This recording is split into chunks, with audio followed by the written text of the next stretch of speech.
Hello and welcome guys. So in this session we're going to prepare our image for typography. So the first thing which we're going to see is resolution. So we're going to talk about how to increase the resolution of a particular image. And the next thing which we're going to see is the flow of the particular picture, that is understanding the line and flow of a picture that we're going to use in the typography. And the next thing is the elements of the image. When we're talking about elements, it's nothing but the different parts of the image. So we're going to talk about that in detail in this session. And the next thing which we're going to talk is density of a typography. So again, about this density thing in the typography, we're going to talk about that in detail in this session. And we're going to take an in-depth look on how this particular typography actually works. So what is the mechanism or what is the technique behind this particular typography thing? And the final thing is we're going to talk about the font selection, that is what kind of fonts and which fonts should we prefer for using any method of typography and all these things. So let's just dive into the session then. So first we just need to get this image prepared for this typography thing which we're going to do. So for that, what I'm going to do is I have just imported this image now, open this image. Go to image tab, and under image you have something called as image size.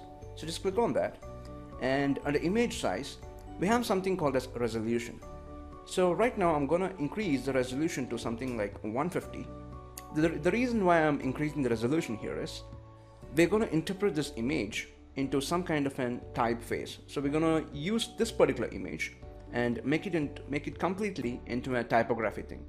So I would prefer having a better resolution. So the one main thing which I want you guys to notice here is when you select a particular image from when you're downloading it from Google or something or anywhere, or even if you're using any of your friends' pictures or anything, I would suggest you guys to have it in higher resolution picture. Have it as a high resolution picture. So let me just click OK here. And you would notice that the image has become a little bit larger and of more resolution here. So first let us go ahead and just unlock this layer just by clicking on the lock symbol once. And whenever we do something to our photographs, whenever we're gonna do some changes, whenever we're gonna interpret an image, always there is a best practice that we have to duplicate the image by pressing Ctrl J so that we don't disturb the original layer there. So I'm just going to double click and just rename this as original, and I'm going to rename this as duplicate.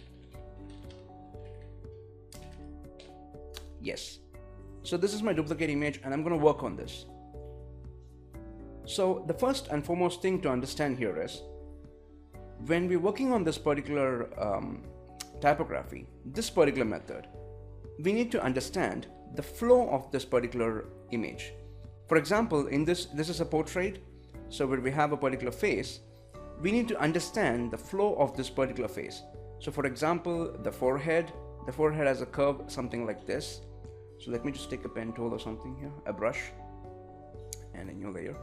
Okay, so we know that the flow of the forehead is something like this, and the flow of the cheek is something like this and something like this, and the eyes have a flow like this,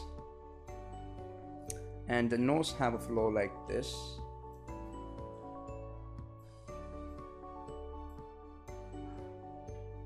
and the cheek, the outer part, has something like this.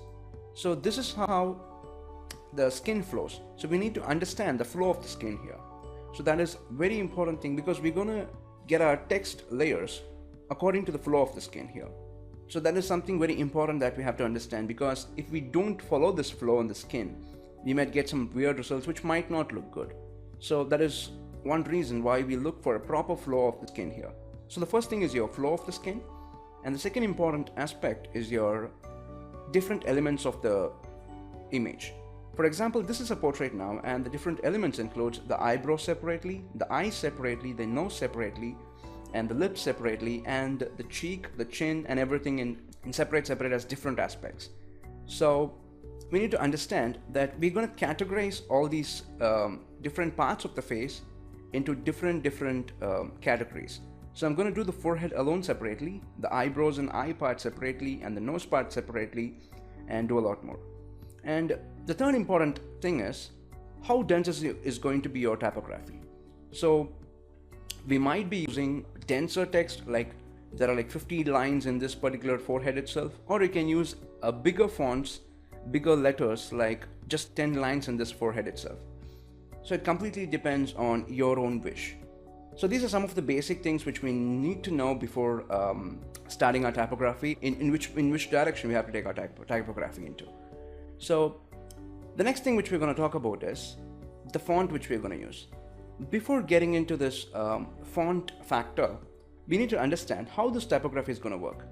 We're going to put a particular text. Let me take a simple text here and just going to put some layer here. Let's say some rubbish.